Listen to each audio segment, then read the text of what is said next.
And the first and foremost in that is that दुआ मांगनी चाहिए, दुआ पढ़नी नहीं चाहिए। कुछ पता नहीं है कि रब्बना कहाँ शुरू हुआ, आतिना कहाँ शुरू हुआ और फिर दुनिया कहाँ शुरू हुआ, बट वो तोते की तरह एक चीज़ याद है तो वी जस्ट डिड इट। दुआ पढ़ना मुख्तलिफ है, दुआ मांगना मुख्तलिफ है। दुआएं मांगनी चाहिए। Even if we are reading a दुआ वी शुड रिफ्लेक्ट कि इसमें अल्लाह कह क्या रहे हैं।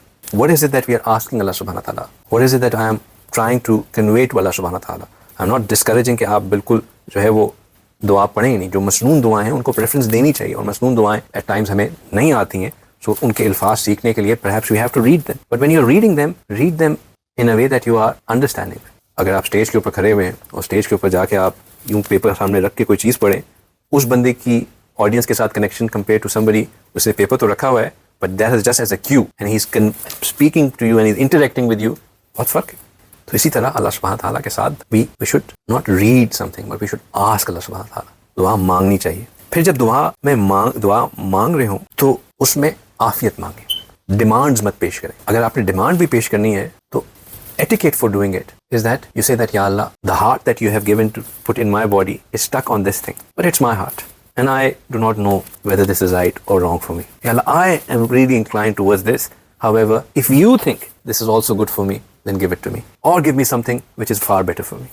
Ya Allah, you have put this love of this thing in my heart. I am your Ab. You take it away if it is not good for me, or you increase it if it is good for me. Allah से मांगे, you put your matter across to him in its totality. Do not say, या अल्लाह मैं तो I am fixed on this, अब आप कहते हैं कि आप कादिर हैं तो फिर करके दिखाएं अपनी कुदरत। ये नहीं चलेगा अल्लाह के साथ। आप अल्लाह को तड़ी नहीं दिखा सकते, नाउज़ुबिल्लाह। It can't work like that. You have to present your case in the most humble manners and ask always for what is good. Show to Allah सुब्हानहू व तआला that you have limited understanding. ये जो इस्तिखारे की दुआ है ये बेंचमार्क है to learn that how to ask for something which you are uncertain about, because it starts with proclaiming, Ya Allah, you know, I do not know, you have knowledge, I do not have knowledge, you are the known of all those things, I do not know anything.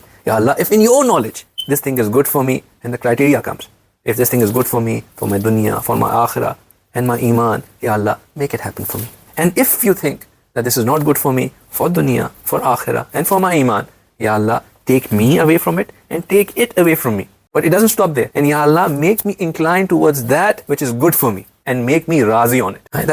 This dua is a benchmark for telling us कि भाई किसी चीज़ पे लड़की पसंद आ गई है, अब अल्लाह को ये मत कहें, इस पे ये मत फोकस हो जाए कि बस मुझे इसी से शादी करनी है। Do not get stuck on that because you don't know.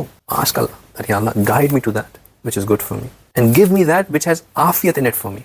When you are asking Allah subhanahu wa ta'ala, Rasulullah sallallahu alaihi wasallam said, do not even ask for, Ya Allah, मुझे सब्र अता कर दे, because we do not have the capacity, हमारे अंदर इतनी हिम्मत ही नहीं है कि अल्लाह हम पे आजमाइश डालें और हम उस पर सब्र करें। अल्लाह को बड़ापन नहीं दिखाना।